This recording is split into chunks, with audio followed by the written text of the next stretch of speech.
platt, platt, Pappalapapp. Scheuenplattenfreitag wünsche ich dir. Oh.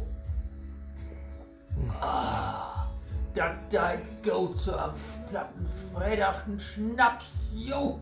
Schnaps, das war sein letztes Wort. Dann Drogen der Engelswort. Oh jo, mein Freund Jürgen, der hat mir heute Morgen was geschickt und ich finde, der hat so auch recht. Nee, recht. Denn mein Opa, nicht? Jo, mein Opa, der hat immer gesagt, besumpfen Geit, beschürt, blifft, jo. Und dann man Prost und scheunes Wegen.